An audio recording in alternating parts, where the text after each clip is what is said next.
ನಮಸ್ಕಾರ friends, welcome to my channel. ಇನ್ನೂವರೆಗೂ ನಮ್ಮ ಚಾನಲ್ನ ಯಾರು ಸಬ್ಸ್ಕ್ರೈಬ್ ಮಾಡ್ಕೊಂಡಿಲ್ಲೋ ಪ್ಲೀಸ್ ಸಬ್ಸ್ಕ್ರೈಬ್ ಮಾಡ್ಕೊಳ್ಳಿ.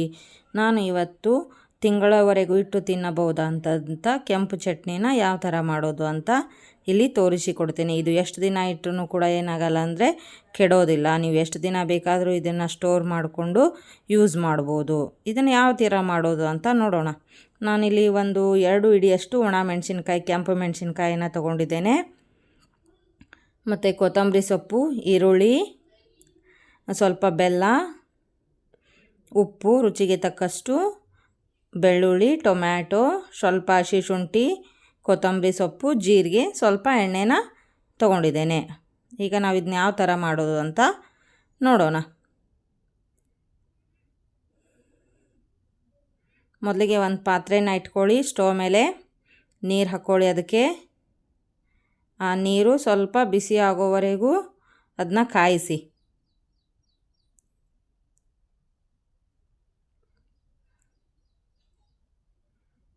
ನೋಡಿ, ಇವಾಗ ನೀರು ಬಿಸಿಯಾಗಿದೆ. ಇವಾಗ ನಾವು ತಗೊಂಡಂಥ ಒಣ ಮೆಣಸಿನ್ಕಾಯನ್ನು ಈ ಒಂದು ನೀರಲ್ಲಿ ಹಾಕೋಣ.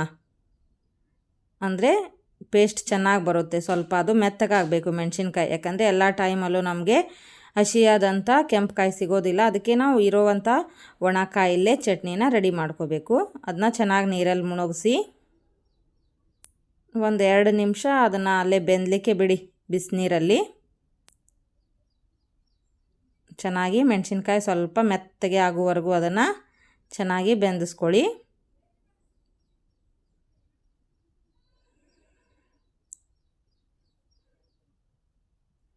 ನೋಡಿ, ಇವಾಗ ಮೆಣಸಿನ್ಕಾಯಿ ಸ್ವಲ್ಪ ಬೆಂದಿದೆ, ಮೆತ್ತಗೆ ಆಗಿದೆ. ಈ ಥರ ಮೆತ್ತಗೆ ಆಗಬೇಕು. ಇವಾಗ ಇದನ್ನು ಮೇಲೆ ಒಂದು ಪ್ಲೇಟನ್ನು ಮುಚ್ಚಿಬಿಟ್ಟು ಹಾಗೆ ಬಿಸಿನೀರಲ್ಲೇ ಬಿಡಿ. ಅದು ಇನ್ನೂ ಸ್ವಲ್ಪ ಮೆತ್ತಗಾಗಲಿ. ಅಷ್ಟರಲ್ಲಿ ನಾವು ಚಟ್ನಿಗೆ ಮತ್ತೇನು ಬೇಕೋ ಅದನ್ನ ರೆಡಿ ಮಾಡ್ಕೊಳ್ಳೋಣ. ಒಂದು ಬಾಣಲೆನ ಇಡಿ. ಅದಕ್ಕೆ ಜೀರಿಗೆನ ಹಾಕ್ಬಿಟ್ಟು ಸ್ವಲ್ಪ ಜೀರಿಗೆ ಚಟಪಟ ಅನ್ನೋವರೆಗೂ ಅವುಗಳನ್ನು ಹುರಿದ್ಕೊಳ್ಳಿ.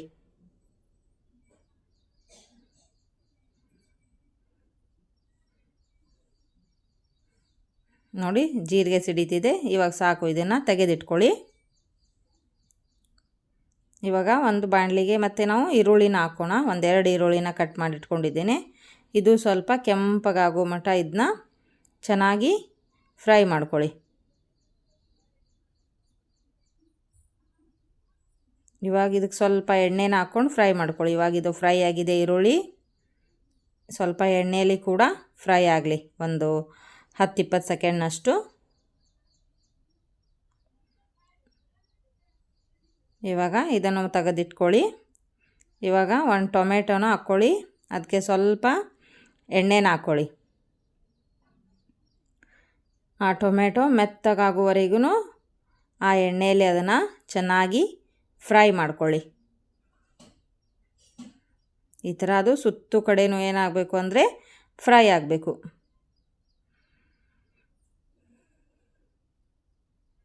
ನೋಡಿ, ಇವಾಗ ಟೊಮೆಟೊ ಫ್ರೈ ಆಗಿದೆ. ಇದನ್ನು ಕೂಡ ಎತ್ತಿಟ್ಕೊಳ್ಳಿ. ಇವಾಗ ಆ ಒಣ ಮೆಣಸಿನ್ಕಾಯಿ ಕೂಡ ಚೆನ್ನಾಗಿ ನೀರಲ್ಲಿ ಮೆತ್ತಗೆ ಆಗಿದೆ. ಇವಾಗ ಅದನ್ನು ಒಂದು ಮಿಕ್ಸಿ ಜಾರ್ಗೆ ಹಾಕ್ಕೊಳ್ಳಿ. ನೀರನ್ನು ತೆಗೆದುಬಿಟ್ಟು ಮೆಣಸಿನ್ಕಾಯಿನ ಮಾತ್ರ ನೀವೇನು ಮಾಡಿ ಒಂದು ಜಾರ್ಗೆ ಹಾಕ್ಕೊಳ್ಳಿ. ಅಂದರೆ ಅದು ಮೆತ್ತಗಾದಷ್ಟು ಪೇಸ್ಟ್ ಏನಾಗುತ್ತೆ ಅಂದರೆ ನಮಗೆ ಸ್ಮೂತಾಗಿ ಚೆನ್ನಾಗಿ ಬರುತ್ತೆ. ಇದು ನೀವು ಎಷ್ಟು ದಿನ ಇಟ್ಟರೂ ಕೆಡೋದಿಲ್ಲ. ಇವಾಗ ನಾವು ರೆಡಿ ಮಾಡಿಟ್ಟಂಥ ಎಲ್ಲ ಐಟಮ್ಸ್ನ ಅದಕ್ಕೆ ಹಾಕ್ಕೊಳ್ಳೋಣ. ಇವಾಗ ನಾನು ಈರುಳ್ಳಿನ ಹಾಕ್ಕೊಂಡಿದ್ದೀನಿ. ಹುರಿದಿಟ್ಟಂಥ ಟೊಮೆಟೊನ ಹಾಕ್ಕೊಳ್ಳಿ.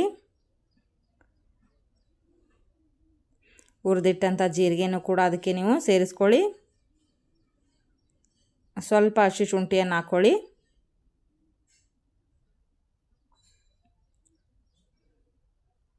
ಸಿಪ್ಪೆ ತೆಗೆದಂಥ ಬೆಳ್ಳುಳ್ಳಿನ ಹಾಕ್ಕೊಳ್ಳಿ.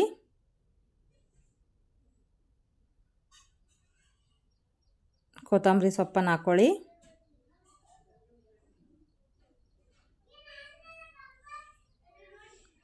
ಒಂದು 4 ಎಸಳಷ್ಟು ಕರಿಬೇವನ್ನು ಹಾಕ್ಕೊಳ್ಳಿ.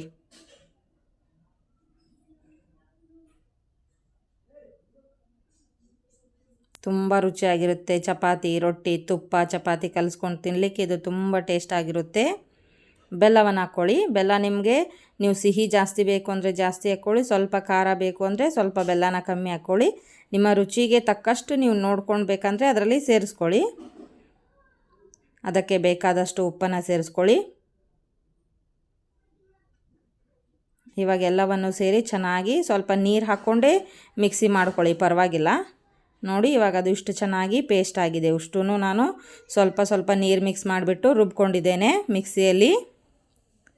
ಇವಾಗ ಇದಕ್ಕೆ ನಾವು ಒಗ್ಗರಣೆಯನ್ನು ರೆಡಿ ಮಾಡೋಣ. ಯಾವ ಥರ ಒಗ್ಗರಣೆ ಕೊಡೋದು ಅಂತ ಒಂದು ಪಾತ್ರೆನ ಇಟ್ಕೊಳ್ಳಿ. ಅದಕ್ಕೆ ಸ್ವಲ್ಪ ಎಣ್ಣೆನ ಹಾಕ್ಕೊಳ್ಳಿ.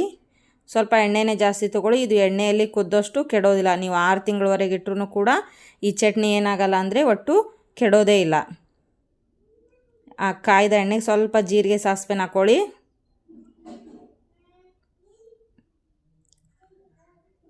ಸ್ವಲ್ಪ ಉದ್ದಿನ ಬೇಳೆನ ಹಾಕ್ಕೊಳ್ಳಿ, ಅಂದರೆ ಚಟ್ನಿ ಘಮ ಘಮ ತುಂಬಾ ಚೆನ್ನಾಗಿರುತ್ತೆ.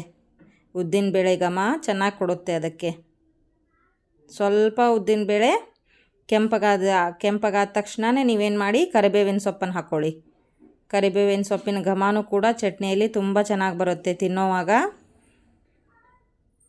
ಸ್ವಲ್ಪ ಉದ್ದಿನ ಬೇಳೆ ಕೆಂಪಾಗಲಿ. ಉದ್ದಿನ ಬೇಳೆ ಕೆಂಪಾದ ತಕ್ಷಣ ನಾವೇನು ಮಾಡೋಣ ಅಂದರೆ ಈ ಥರ ಕೆಂಪಾದ ತಕ್ಷಣ ನಾವೇ ಆ ಒಂದು ರುಬ್ಬಿಟ್ಕೊಂಡಂತಹ ಚಟ್ನಿಯನ್ನು ನಾವು ಈ ಒಂದು ಎಣ್ಣೆ ಒಗ್ಗರಣೆಗೆ ಹಾಕ್ಕೊಳ್ಳೋಣ.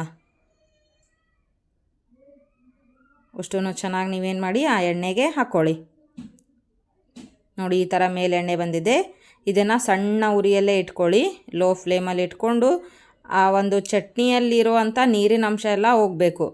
ಆ ನೀರಿನ ಅಂಶ ಹೋಗೋವರೆಗೂ ಕೂಡ ನೀವೇನು ಮಾಡಿ ಅಂದರೆ ಸಣ್ಣ ಉರಿಯಲ್ಲಿ ಇದನ್ನು ಫ್ರೈ ಮಾಡ್ತಾನೇ ಇರಿ ಚಟ್ನಿನ. ಆವಾಗವಾಗ ಕೈ ಆಡಿಸ್ತಾ ಇರಿ, ಯಾಕಂದರೆ ಸೀದೋಗಬಾರ್ದದು, ತಳ ಹಿಡಿಯುತ್ತೆ.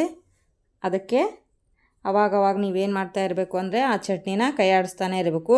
ಇದು ಒಂದು 20ರಿಂದ 25 ನಿಮಿಷ ಹಿಡಿಯುತ್ತೆ ರೆಡಿ ಆಗಬೇಕು. ಅಂದರೆ ಚೆನ್ನಾಗಿ ಎಣ್ಣೆಯಲ್ಲಿ ಬೆಂದಬೇಕು ಅಂದರೆ ಒಂದು 1/2 ಅವರ್ ಟೈಮ್ ಇಟ್ಕೊಳ್ಳಿ. ನೋಡಿ ಇವಾಗೆಲ್ಲ ನೀರಿನ ಅಂಶ ಹೋಗ್ಬಿಟ್ಟಿದೆ ಅದರಲ್ಲಿ. ಈ ಥರ ಬರಬೇಕು ಚಟ್ನಿ.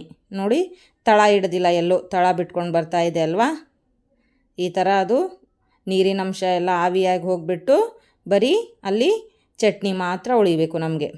ಇದನ್ನು ನೀವು ಎಷ್ಟು ದಿನ ಸ್ಟೋರ್ ಮಾಡಿಟ್ರೂ ಕೂಡ ಇದೇನಾಗಲ್ಲ ಅಂದರೆ ಕೆಡೋದೋ ಇಲ್ಲ. ತಿನ್ಲಿಕ್ಕೆ ತುಂಬಾ ರುಚಿಯಾಗಿರುತ್ತೆ. ಚಪಾತಿ ಜೊತೆ, ರೊಟ್ಟಿ ಜೊತೆ, ಪರೋಟ ಜೊತೆ ನೀವು ತುಪ್ಪ ಸವರ್ಕೊಂಡ್ಬಿಟ್ಟು ಇದ್ರ ಜೊತೆ ತಿನ್ನಿ, ಇನ್ನೂ ಟೇಸ್ಟ್ ಆಗಿರುತ್ತೆ. ಒಂದು ಸಲ ಬೇಕಿದ್ದರೆ ನೀವು ಟ್ರೈ ಮಾಡ್ಕೊಂಡು ನೋಡಿ ಎಷ್ಟು ಚೆನ್ನಾಗಿರುತ್ತೆ ಅದು ತಿನ್ನಲಿಕ್ಕೆ ಅಂತ.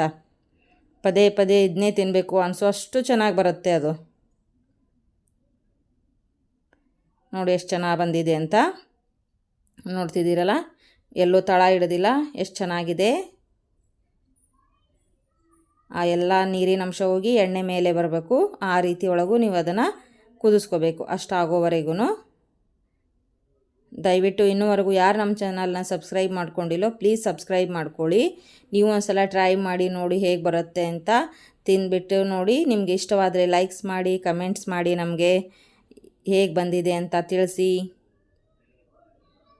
ನೀವು ಇದನ್ನ ಎಷ್ಟು ದಿನ ಬೇಕಾದರೂ ಇಟ್ಕೊಳ್ಳಿ, ಸ್ವಲ್ಪ ಗಾಳಿ ಆಡುವಂಥ ಪ್ಲೇಸಲ್ಲಿ ಇಟ್ಟರೆ ಇದು ಒಟ್ಟು ಕೆಡೋದೇ ಇಲ್ಲ.